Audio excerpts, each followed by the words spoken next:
Breath of the Wild's world is full of mystery and unanswered questions.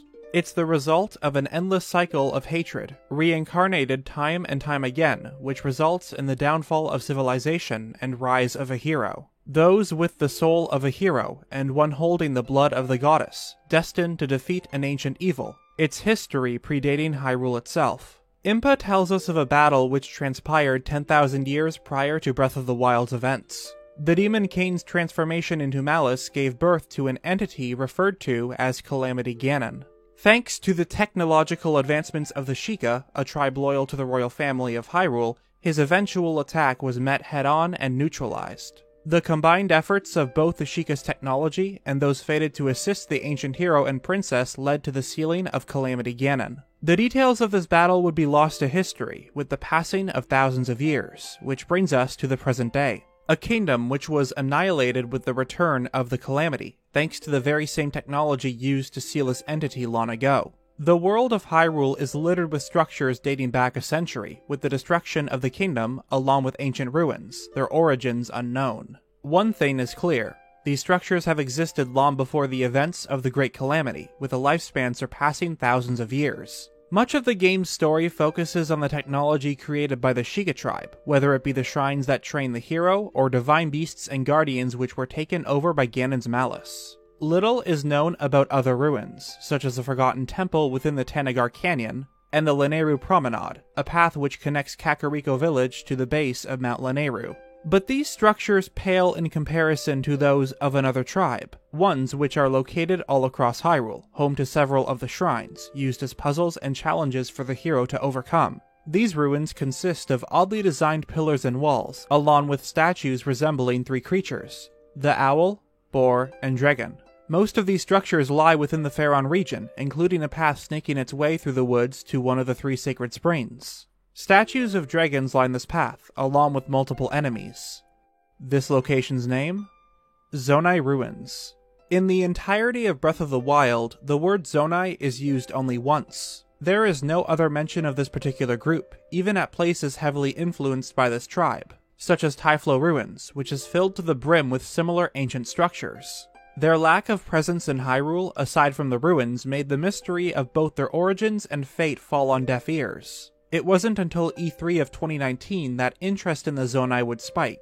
The trailer for Breath of the Wild 2 featured both Link and Zelda exploring underground caverns, possibly located deep beneath Hyrule Castle. Multiple structures resembling Zonai architecture can be found, along with the same pillars located at ruins associated with this group. The Zonai have gone from being the least discussed topic to one of Breath of the Wild's greatest mysteries. The inclusion of the ruins in not one, but several shots heavily implies they will have some sort of involvement in the story, whether it be a major or minor role. Dozens of videos exist with the attempt at answering this question, each one bringing a different idea to the table. We've briefly discussed the Zonai, however they've never been a central focus of any video, with the exception of a couple. Instead of making multiple theories on the topic, I've waited with the intent of making one video, where we outline multiple possibilities with in-game details, accurate translations from the Masterworks book, even information of past titles in the series. Nothing's off the table when tackling this mystery. Who are the Zonai, and what happened to them? A simple question, with a complicated answer.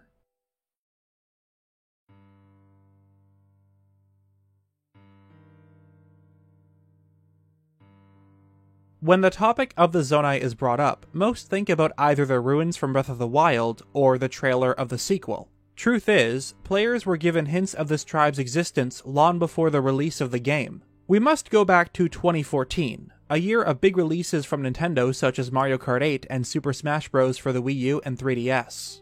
E3 of 2014 presented the world with a first look at Zelda Wii U, a short clip of Link's encounter with a Guardian. There's one shot in particular that stands out, and chances are that most overlooked it. In both the foreground and background, statues of an owl and dragon are present, the same ones which appear in Faron and other parts of Hyrule. Breath of the Wild 2's teaser went a similar route, with the appearance of Zonai structures, which later on will be analyzed further. Many people believe this means the tribe will have a much more prominent role in the next game, myself included. Whether it will be a huge part of the plot or not, that's up for debate.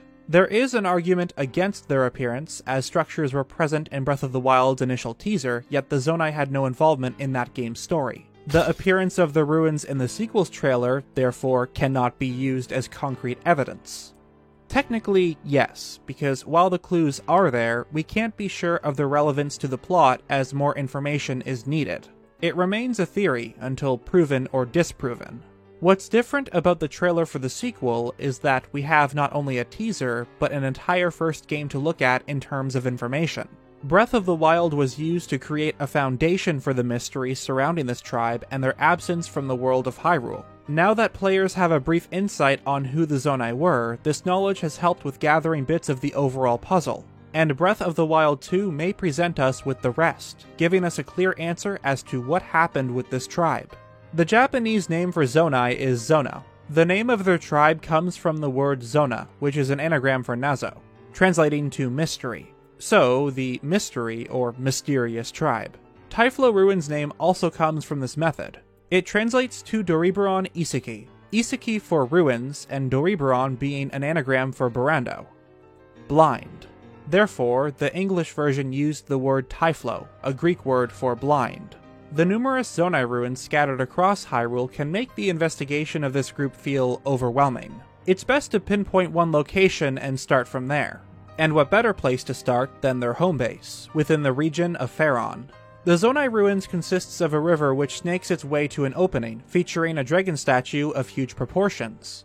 Inside of it, the sacred Spring of Courage. This location is vital to Link's journey if he wishes to complete all 120 shrines. The serpent-like shape of the river is related to one of Kasa's ancient songs, the Serpent's Jaw.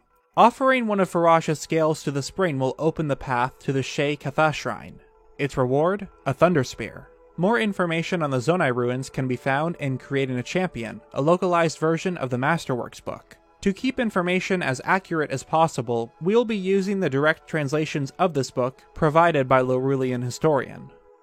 The mysterious race and historic sites of the Zonai, said to be a savage tribe that made their base in Faron. The observed historic ruins, which incorporate a similar design with that of the Zonai Historic Site complex, are jotted down in green on the map. Scattered far and wide in Hyrule, it was discovered that they were constructing enormous castles, and numerous baffling signs observed indicating that they were coupled with shrines of trials and the like. Holding a mystical power, with the rumor that the tribe disappeared suddenly several years ago, this mystery has become Hyrule's greatest mystery yet unsolved. Multiple bits of information are given to us from this passage. It describes the Zonai as a savage tribe, with their base in Faron. The enormous castles mentioned are most likely the three labyrinths in Hebra, Akkala, and Gerudo Desert. Neither the shape nor size of the other ruins match this description. Though, similar to the Lome labyrinths, most of the Zonai ruins are coupled with shrine quests. The Faron Woods gives us a glimpse at all the structures built by this tribe. Specifically, the statues of the boar, owl, and dragon, two types of pillars, the small one featuring engravings of a snake-like creature. Even the walls have a unique style which complements their other structures. And places like the Pumag Nite Shrine have stone with the swirl pattern on the ground. Others worth noting are the twinning snakes at the back of the spring, the giant dragon head with claws on each side, the bird torches exclusive to Typhlo Ruins, a circular monument which may have been made by the Zonai, and the blocks from Korok puzzles, with that iconic swirl engraved into them. Some of these special cases will be addressed later. That includes the tall pillars all across Hyrule which resemble the shape of Sheikah Towers. Of all the ancient ruins found within Breath of the Wild, ones built by the Zonai make up a big portion. The Thundra Plateau, Typhlo Ruins, Palmore Ruins, and 3 Lome Labyrinths. If we include their home base in Faron, each is tied to a shrine quest. Trial of Thunder, Shrouded Shrine, a Fragmented Monument, the Labyrinth Puzzles, and of course, the Serpent's Jaw. Hebra also features some Zonai structures, in the form of doors which can be broken into with snowballs. The same snake pattern is engraved into the stone. Whoever this tribe was, it's clear they had some sort of connections to the Sheikah. The Zonai are rumored to have a mystical power. Creating a Champion describes them as magic wielders. The series has seen its share of tribes which excel in magic, such as the creators of Majora's Mask and the interlopers of Twilight Princess. It's possible that the Zonai have some connections to these past tribes, however that's a discussion for later. Lastly, it's said that the tribe suddenly disappeared several thousand years ago.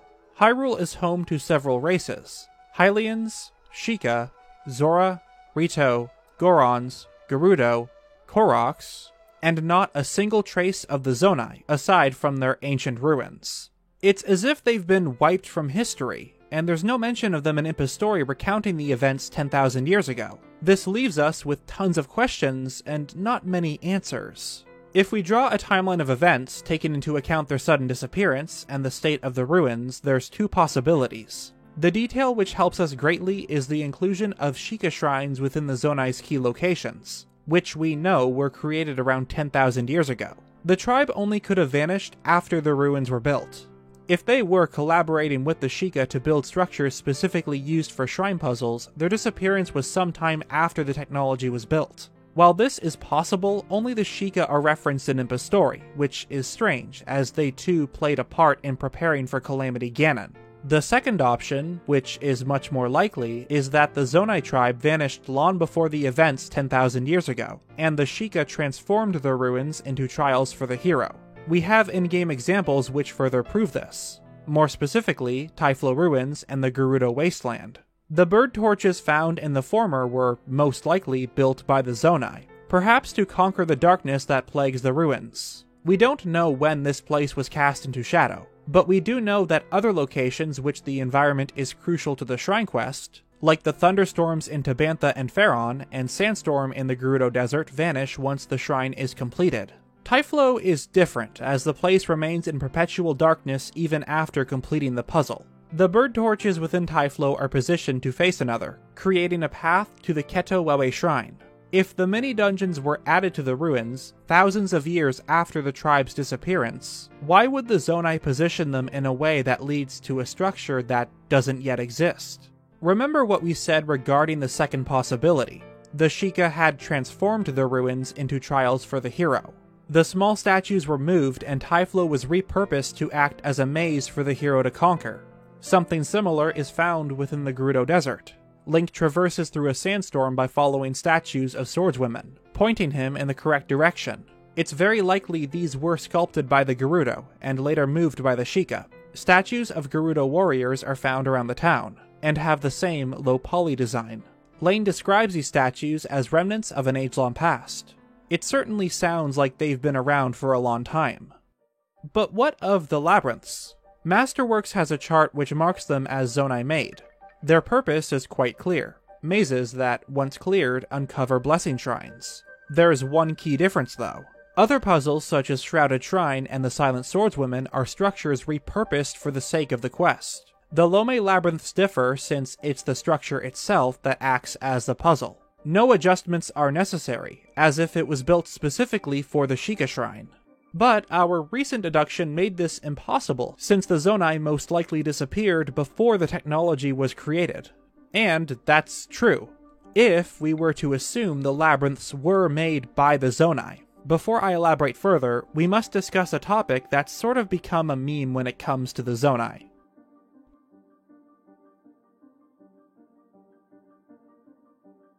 Let's make something clear. A swirl doesn't automatically connect something or someone to the Zonai tribe. The use of swirls as evidence has become very controversial when it comes to theories. As a theorist, you quickly come to realize there are a lot of swirl-like patterns in the Zelda series. For me specifically, there are two ways to look at it. First option is that only the swirls from Breath of the Wild and its sequel can be considered evidence. Because the Zonai and its symbol were introduced in Breath of the Wild, any swirls appearing in games before its release are considered coincidental. The second option is the ability to distinguish Zonai swirls from the norm. We're going to implement the latter rule for the time being, and this will contradict information present in the Masterworks book. But given the evidence, there is a solid case to be made here. Masterwork states the whirling or spiral pattern are also characteristic of the Zonai. This symbol does indeed share a connection with this tribe. The image paired with this passage is a shot of the South Lome Labyrinth's exterior, with the walls lined with swirls. However, this style is only present on the three labyrinths. The ones found on the animal motifs and other ruins feature a swirl with a small tick at the end. If we consider this to be the true symbol of the Zonai, things get interesting. The labyrinths of Breath of the Wild are the only Zonai-made structures which feature a swirl different from those on other ruins. And as already mentioned, it contradicts the idea of the Zonai vanishing prior to the birth of Sheikah technology. But this is with the assumption that the mazes were, indeed, constructed by this tribe. What if, in reality, the Zonai had no involvement in the creation of the Lome labyrinths? Past examples have been of ancient ruins repurposed by the Sheikah for the sake of the shrine trials. In this scenario, we have colossal mazes specifically designed with the intent of housing shrines, a feat which could only be accomplished by a single tribe, none other than the Sheikah. It explains why the spiral present on the mazes lacks the tick found on Zonai structures. It's a completely different design exclusive to the Lome labyrinths. Carvings of dragon heads are visible on the entrance of each maze. It's clearly of the ones seen in Faron and other Zonai ruins. However, there are some key differences. The dragons on the labyrinth walls are much more blockier, with a slightly different facial construction. It's a different art style. The structures found in other ruins, such as Typhlo and their main base in Faron, are visually much more weathered. Compared to the Lome labyrinths, these statues look a lot older. In fact, the same can be said with the maze as a whole. It's aged quite well and doesn't appear to be nearly as run down as the animal statues. But what about the walls of the three mazes? It's clearly the same design used for anything Zonai related. It even includes the snake engravings found on their pillars. However, there's something very strange about these carvings. The South Lome Labyrinth gives us a clear view of this pattern, which for some reason is upside down? Other locations which use these walls, such as Zonai Ruins and Thundra Plateau, have them properly oriented. On some occasions, they are found laying sideways, examples being Sargon Bridge and Guccini Plain Barrows. But those engraved on pillars are always positioned properly. Why would the Zonai choose to make the ones on the mazes upside down? The answer is simple. It was not the Zonai, but the Sheikah who were responsible. The Lome labyrinths of Akkala, Hebra, and the Gerudo Desert were built to resemble Zonai architecture, and this is only scratching the surface in terms of evidence. The mazes are incredibly massive, far larger than any other structure seen from the Zonai. It's hard to believe that a tribe such as this had both the technology and manpower to build the labyrinths. This isn't even taken into account the one within Akkala, placed far beyond Hyrule's main landmass. Within the mazes lie torches designed to resemble dragon heads. What's important to note is how they appear to be powered not by flames, but electricity. While the tribe is closely tied to this element, with their main base located in Faron, this technology is not present anywhere else. The closest they get to light sources are the bird torches from Typhlo Ruins. The Zonai were savage. It's unlikely the electrical torches within the mazes were constructed by them. But the most important bit of information we can get is from the labyrinths themselves. All three have a very manufactured look. Smooth floors, walls, and edges cover the maze, and it gives an overall blocky feel. Nothing about the maze feels natural, and all three stick out like a sore thumb on the game's map. We've seen this style before, and it definitely wasn't from the Zonai. I'm talking about the interior of shrines. The platforms, walls, and floor give off the same vibes with their blocky feel and smooth textures. This connection is made even more clear through some of the labyrinth's odd design choices. Platforms which feel like they are floating above the mazes. And who can forget the blocks protruding from the ceiling of Akkala's underground portion? It somewhat resembles the design of shrines and rooms from the Trial of the Sword. There's a good chance these labyrinths were solely built to enshrine Sheikah trials to be overcome by the hero. Aside from housing some chests, there doesn't appear to be any other purpose to them. It's a recreation of something vaguely Zonai, and only the Sheikah, with their advancements, could pull off something so massive. Completing the three mazes rewards the player with parts of the Barbarian armor set. Each part will increase Link's attack stat by 1, which lets you max out your offensive ability once the full set is worn. Direct translations of the Japanese version give this armor a different name: the Savage Tribe's clothes, loincloth, and headpiece. Both terms are very similar, therefore we'll refer to it as barbarian gear to prevent confusion. Nothing is lost in terms of context when the description of the three pieces are translated. Like its localization, three factors remain constant. The armor was once worn by a warlike tribe, said to have been located within the Faron region long ago, and that the design of these markings were meant to swell your fighting spirit, increasing the individual's offensive ability. There's only one tribe which matches this description: the Zonai, said to have existed long ago, with their home base deep within Faron. It's unclear what this armor is made of, however upgrading it comes at the cost of Lynel parts. The only other material needed is for the final upgrade, which requires shards of Farosh, Naedra, and Dinrael's horns. In addition, the barbarian armor's fur resembles that of a red and white-maned Lynel. Combined with the skull and curve of the horns, the gear may have been made using these monster parts. The barbarian set helps paint a better picture in terms of what the Zonai were like. All three descriptions specifically use the term warlike, disposed toward or threatening war, a hostile tribe. It's important to know of this armor since it will be the foundation of a later topic.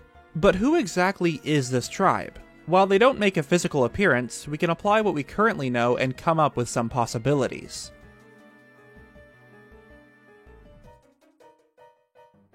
As previously mentioned, there are a select few structures which use the authentic Zonai swirl, and all of them are exclusive to relics found in the tribe's ruins, with the exception of one. For some odd reason, the swirl with a tick is present on the blocks used for Korok puzzles. It couldn't be. Could it? The Kokiri emblem is similar to the Zonai swirl, though it does differ in style. The only part linking them together is the spiraling design. While this tribe is only present in Ocarina of Time, the Koroks appear in Breath of the Wild, and are confirmed to be connected to the bloodline of the Forest Children. The Kokiri Forest is said to be the source of life itself, deterring outsiders and maintaining the order of the world. The tribe is closely associated with both nature and life. Link is gifted the Kokiri's Emerald from the Deku Tree once his curse is lifted. These connections, along with the color green, ties back to Farore, goddess of courage, who produced all life forms with her rich soul. We know the main base of the Zonai tribe was deep within the woods of Faron, and the Spring of Courage within Breath of the Wild happens to be in the heart of the Zonai ruins. The Kokiri aren't always visible to people, thanks to the protection and guidance of the Deku Tree. With the passing of ages, Breath of the Wild pushes a similar narrative with its Korok tribe. The forest spirits cannot be seen by most, their existence questioned by many. The Zonai are said to have vanished thousands of years ago, a parallel to the Kokiri and Koroks. A small passage from Masterworks helps describe the Koroks seen from Breath of the Wild. The word Kanagena is used, which has multiple possible readings: brave, noble, courageous, commendable, heroic, admirable. We know the race had constructed a variety of gear, such as the Forest Dweller's sword, bow, and shield. The phrasing used in the Japanese version is person of the forest. Even the Kokiri had crafted weapons, since the beginning of the game has the player find a Kokiri sword and Deku shield. A race with close ties to nature, said to be a warlike tribe which disappeared long ago. But is there really a connection to the Kokiri and Koroks? Most likely not. While the Koroks did craft weapons, many of them were made with the intent of being used by humans. The few weapons crafted and wielded by this race were most likely required for self-defense. Some evidence of a connection may exist, but it's purely coincidental. A warlike tribe wouldn't require protection from a guardian, but all this means is that our answer lies elsewhere. A small fishing settlement lies to the southeast of Hyrule, on the coastline which connects Hyrule to the Necluda Sea. Lurelin Village is home to many fishermen within a tropical climate. Unlike most settlements and towns, Lurelin remained unscathed during the Great Calamity up until the present day. And while other locations such as Kakariko Village and Zora's Domain are part of the main quest, the player never has to visit this village for the story. Above the huts lay banners, with a familiar looking symbol, a swirl. Problem is, we've already established what defines a Zonai swirl. These lack a noticeable tick. But our investigations don't stop there. Both the inn and chest game are within bigger buildings made out of giant ships. The same banners are present, but if we look closely, each side has engravings of a very familiar looking symbol, a swirl, with a small tick at the end. In fact, it's the exact same as those found on ancient Zonai ruins. Are the residents of Lurelin Village descendants of the Zonai tribe? The settlement is relatively close to the Zonai ruins, with a path connecting the two locations. Directly east of this village lies another unsolved mystery, the Palmore Ruins, location of the Fragmented Monument side quest. A relic which resembles the shape of the Twilight Mirror is present, though its design is of something completely different. Finding all fragments restores the passage, used to gain access to the Ka-Ye Shrine.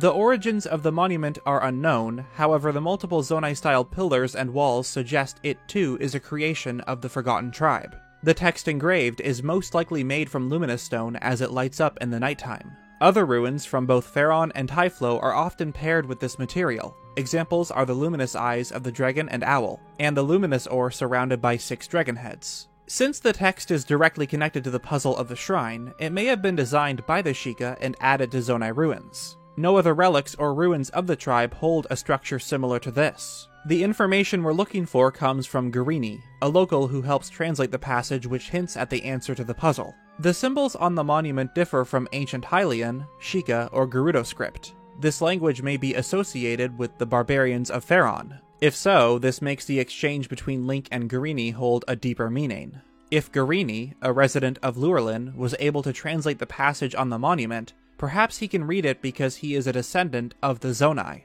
If the residents of the village were related by blood, the existence of Lurelin makes much more sense. Breath of the Wild has a number of villages and settlements, with 1 per race. The Hylians, Sheikah, Zora, Gorons, Gerudo, Rito, and Koroks. Tarrytown is the combination of several races. But what of Lurelin? Is it simply another settlement inhabited by Hylians? If we were to label this as a Zonai village, the rule of 1 settlement per race fits perfectly. A passage from Masterworks on the Akkala Citadel makes this mystery even more compelling. Translations state, Fort Akkala's main tactical role was to draw in enemies attacking the Akkala district from the seas and stop them from invading central Hyrule. The book implies that the kingdom had some sort of clash with another group, sea invaders. The Citadel's purpose was to repel these forces from invading Hyrule. It explains the use of cannons, and why the fort was swiftly overrun by guardians in the Great Calamity. But who exactly were these sea invaders? Out of all the settlements, 1 lies close to the shoreline, none other than Lurelin Village. And if the residents are indeed descendants of Faron's barbarians, perhaps the sea invaders mentioned in Masterworks are of the same tribe. It's possible that long ago the Zonai traveled across the sea in an attempt to invade Hyrule, but were repelled from Akkala due to the firepower. To bypass the impenetrable defenses of the stronghold, they landed south within Faron. The lack of soldiers combined with the thick vegetation made this region the perfect hiding spot. They ventured deep into the forest and lived as the savage tribe referenced in Breath of the Wild, slowly establishing their culture through the construction of Zonai structures all across the land. Thousands of years later, their descendants migrated to the shoreline of Faron, giving birth to Lurelin Village. If their ancestors were the sea invaders referenced in Masterworks, it explains why some of the bigger buildings are made from boats. Page 407 of Masterworks gives us more information on the purpose of the Zonai ruins. The stronghold of the Zonai. Faith in the water dragon considered to have been met there, with many stones encircling the Spring of Courage modeled after a dragon. More stoneworks come to be in the image of a dragon too, and all of these are considered to be a holy ground for the Zonai. According to this passage, the Zonai had worshipped a water dragon. While none of the game's dragons are associated with the element of water, the Spring of Courage lies within the heart of these ruins. The spring must have existed prior to the construction of Zonai architecture, given the wording of the passage. Faith in the water dragon was met here. The only dragon which matches this description is Farosh. The tribe's home is within the Faron region, and close to the spring which happens to be connected to this dragon. And while Farosh is referenced as a spirit of electricity, it's the only dragon that spawns from the water. It's also possible that the water dragon mentioned is one that doesn't appear in Breath of the Wild. Skyward Sword has its share of dragon gods, one of which is named Faron. In this case, they are described as a water dragon. A quote from her confirms that humans had once lived in the woods, and were in harmony with nature. If we're talking about ancient humans, perhaps the Zonai consisted of the Hylians living on the surface pre-Skyward Sword, before the breach of Demise and raising of Skyloft. Were the barbarians of Faron ancient Hylians? Probably not. We see structures built by ancient Hylians, such as the Promenade and Forgotten Temple. In fact, the pillars seen at the ancient columns have a distinct engraving on them. It's the exact same ones within the Skyview Temple in Skyward Sword. These ruins have their own distinct style, contrasting that of the Zonais. Masterworks also categorizes the ruins as ancient Hylian or Zonai made. There's another reason why the tribe can't be related to ancient Hylians, which will be further explained later on.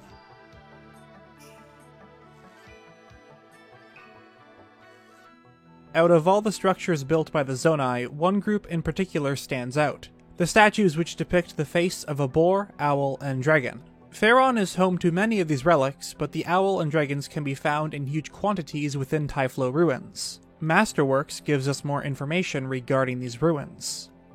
The historic sites of the Zonai consist primarily of animal motifs, with dragons, courage, owls, wisdom, and pigs, power, and such, so that the intending design gave a sense of the history of the Triforce from ancient times. Each virtue of the Triforce is connected to a specific animal: boars for power, owls for wisdom, and dragons for courage. It explains why the Zonai ruins has an abundance of dragons along its path, as the Spring of Courage is located deep within their ruins. It was considered holy ground for the Zonai. This warlike tribe appears to have a closer connection to the Triforce than we initially thought. Their interpretation of the Golden Power differed to most. As a savage tribe, it makes sense for them to correlate each virtue with a certain animal or beast. Like them, these creatures would be considered savage and, well, animalistic. Things get interesting once we head northeast of Sargon Bridge. There's a boar surrounded by 6 pillars, only 5 of them are still standing. Since the boar is associated with power, and Ganondorf is frequently seen transforming into a boar-like creature, it's very likely this is intended to represent the sealing of Ganon by the 6 sages. Is this supposed to be the events of Ocarina of Time, retold from the perspective of the Zonai? If so, it means the Zonai were alive during or after the game's events. And this is why the chances of the tribe being ancient Hylians is unlikely. When Demise entered the realm, the humans of the surface were presumably wiped out. The only survivors were those of Skyloft. The chronological order of events creates a plot hole for this theory. Faron isn't the only location with a formation such as this. Typhlo Ruins holds an even more compelling mystery: one luminous ore surrounded by 6 dragon heads. 6 links? Or is it simply a hint to Typhlo's shrine puzzle? The pale blue glow of luminous stones is said to be from the souls of the dead, and the Zonai are said to have mysteriously disappeared thousands of years ago. On the topic of the 3 animals, one that sticks out is the boar. Well, to be more specific, it sticks out by not sticking out. There's a lack of these statues all across Hyrule. In fact, the only boars that appear are within Faron. Only one can be found in the Zonai ruins, with the rest strewn across the main path of Faron. In contrast, both the owls and dragons make an appearance inside and outside of Faron. The boar statues are left unkept, most of them half buried in the ground. It's as if they've been cast aside and forgotten. In fact, they are the only statues which never feature a body. Both the owls and dragons are often presented as full figures, yet only the boar's head is ever seen. It can hardly be considered a statue with the way it's presented, as if it's been wiped from history. A compelling mystery, which will be addressed later on.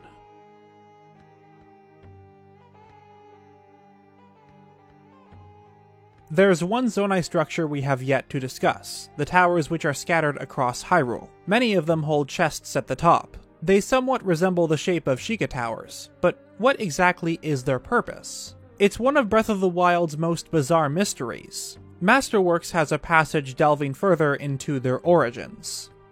Stone pillars of obscured purpose, referred to together with the Zonai Towers. Considered to hold a mystical charm, those observed at many sites in various places of Hyrule have attained nothing less than mystique. The book specifically refers to them as Zonai Made, holding a mystical charm. They're implied to be related to a form of magic or spell. The tribe is referred to as magic wielders, but can we find concrete evidence of this? Unfortunately, we have very little to go off of. One possibility was brought up by fellow theorist Rankuto. He notes how many Zonai towers are present within Guccini Plain barrows. The term barrows is used for large structures erected over a place where people were buried in ancient times. It's also close to the Faron region. Could the towers be graves for the Zonai tribe? While it is possible, there is another answer I believe to be more likely. When you look at the concept art for the towers in Masterworks, they look significantly different. A serpent-like creature makes up the shape of the tower, with its head at the top, mouth open. Its resemblance to a dragon links it back to the Savage tribe, as one of the 3 animals and the one revered by the Zonai. Another design features a familiar pattern, the 2 snakes which are engraved into the pillars seen at Zonai ruins. But when you compare these designs to the final version, it's as if all Zonai connections were stripped away. Only a couple of them have the snake design at their base. It's more likely these towers are a construction of Hylians. There's only one part of the structure which helps us link it to a certain tribe. At the very top lies a pattern carved into the rock. And guess what? The same pattern is seen on another structure, one that many players know all too well, the Temple of Time. Going further, these so-called Zonai Towers are oddly similar to others found at locations such as Cenedin Park and Sacred Ground ruins. The answer to this puzzle is quite simple. The Zonai Towers aren't Zonai Towers. Chances are they were originally planned to be of Zonai origins, but underwent a drastic change in development which ultimately stripped them of their Zonai connections. Despite this, they decided to keep the name. It explains why the towers appear all across Hyrule and aren't exclusive to Zonai ruins. One has to question if these structures used to have a different purpose. If so, what was it?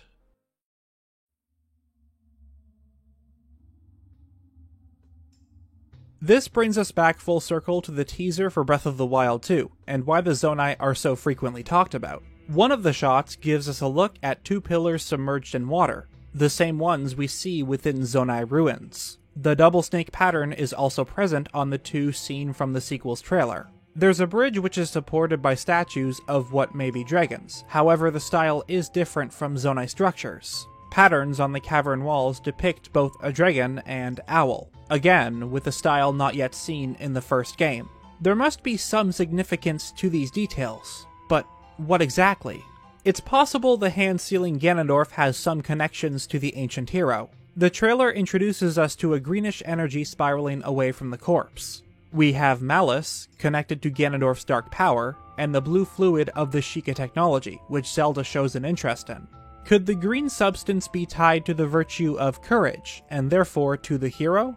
The Zonai already have ties to this virtue as their base is located beside the Sacred Spring of Courage. The ancient hero on the tapestry has been connected to Ganondorf as red hair is visible on the person. However, there is another possibility.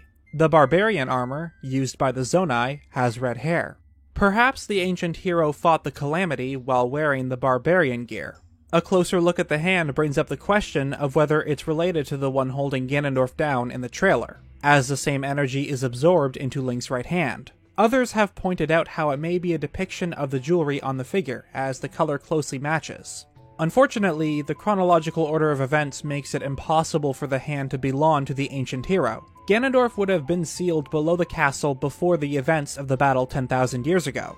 Many rocks are visible within the caverns, which appear to resemble luminous stones. As previously discussed, their glow is said to be from souls of the dead.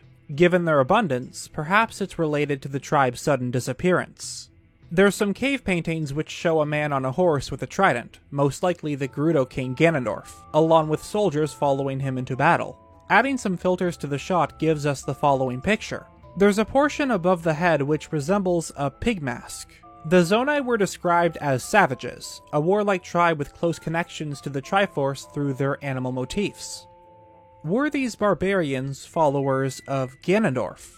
There's one detail of the barbarian armor worth pointing out. Equipping it gives Link a sort of body paint, which, according to the translations of Masterworks, enhances the soul by raising your fighting spirit. The compendium entry for all the silver monsters mentions that the increased power comes from the purple markings, due to Ganon's evil magic. Since the barbarian gear increases Link's attack stat, are these two connected?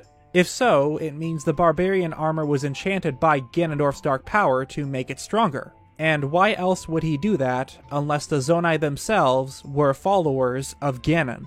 But we can't forget the lack of boars within Hyrule. Only a select few appear in Faron, with most of them buried in the ground. If the Zonai were loyal to the King of Evil, why would the owls and dragons have more of a presence? And why would they retell the events of their leader being sealed by the sages? It's a mystery which may never be solved. The Zonai is, without a doubt, one of Breath of the Wild's greatest mysteries. There's bits and pieces of the puzzle scattered throughout the game, but not enough to come to a definitive answer. This video was mostly based on facts and information found from Breath of the Wild, its sequel, and the Masterworks book. However, when it comes to the origins and story of this tribe, there are many theories circulating the web regarding their influence on other Zelda games, and connections to past tribes of the series. Therefore, Part 2 will go over the possible connections of them to other games such as Skyward Sword, Wind Waker, and Twilight Princess. In the meantime, thank you for watching this video on the Zonai. No other project has taken as much time as this, so if you enjoy then make sure to subscribe. Special thanks to all of the people who helped with the discussion, research, and translations. Specifically, I'd like to thank Laurelian Historian, Nonocturo, Rinkuto, Cole, Link, and Chateau Lalanne, as they have been key players in the making of this video. Part 2 will take some time to make, so I ask that you be patient as that gets worked on. Thank you to all my patrons, you are truly amazing. We frequently discuss theories in our Discord, as well as Hangout in general. A link to that and my Twitter will be down below. I've been Nintendo Black Crisis, signing off. Have a great day, and I look forward to seeing you next time.